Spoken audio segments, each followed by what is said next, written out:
Player Unknown's Battlegrounds and parachuting, it's absolutely critical because you've got to get to the best loot locations before others. And in this guide, I'm going to break down the mechanics, how to fly farther, how to get to the ground sooner, and more. It's coming up.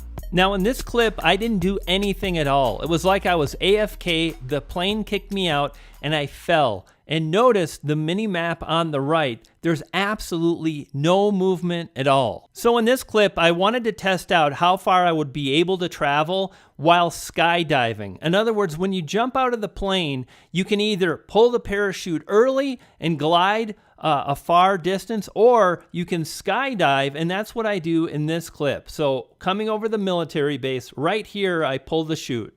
And this is so critical because you've really got to make good decisions based on jumping out of the plane, distance traveled. You've really got to have a plan. So how far did I travel? Pretty much one square grid. Now, as soon as you jump out of the plane, you're going to see a progression bar on the lower left. First off, it provides the distance you're traveling. Currently, I'm dropping at 180 kilometers an hour, and it also provides you a reference from how close you are to the ground. As you get closer to the white area, that's where your chute is going to be deployed automatically. Bam, and there's all the AFKs. Now, controlling your descent is very easy. You use the W, A, S, and D keys to move forward, right, left, etc. You can see in this clip, I'm going for a long distance run and I'm really maintaining my speed. And that's what I wanted to test out in this clip. Exactly how far could I travel? I queued up in the lobby. I'm in the plane. I pulled a parachute right here. Now, for the first 10, 20 seconds, you're skydiving, and this is what I'm doing.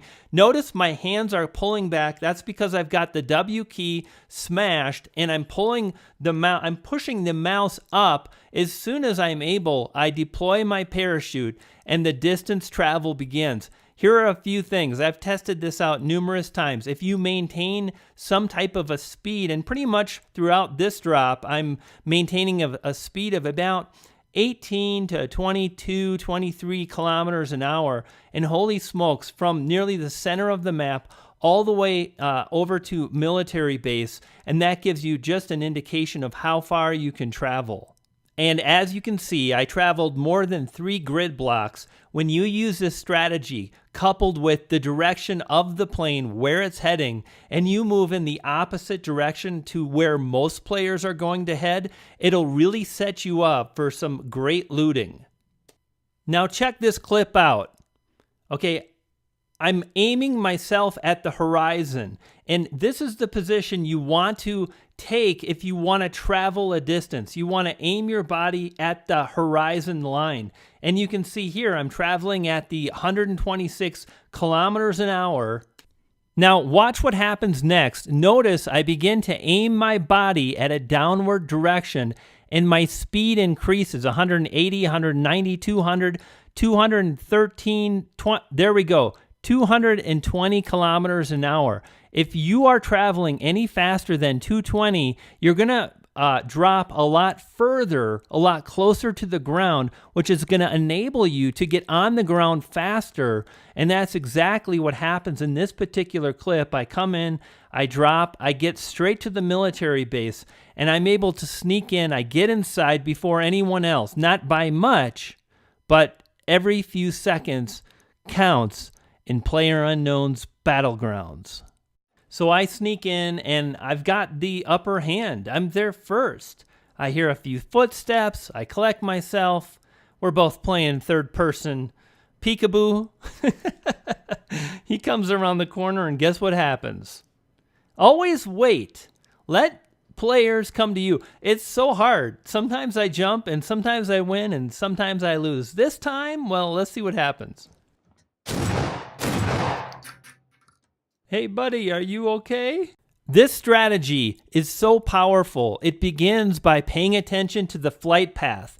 I can see here the plane is coming into view, and instantly I know where most players are going to be on the map. And I know that military is going to be easy mode. Without question, because most players just aren't going to make it there because they don't want to have to fight the circle. But you know what? There's motorcycles and there's boats and there's the Dacia and the Jeep, and there'll be more vehicles in the future. So I head straight to south of Pochinki, where there are tons of vehicle spawns. And guess what happens next? Yep, vehicle spawn. So what do? I jump in the Jeep and I head straight for military. And holy smokes, I don't think it was this game, but literally the next game I was runner-up. I was number 2. And the reason why is I had level 3 helmet, level 3 vest, I had the 8 times or the 8 cog, I had all this stuff. Now here's what's up. I've actually got a video that will walk you through looting some of the best locations on the map. Check out that video, and if you're new, consider subscribing. Thanks for watching. I'll see you next time.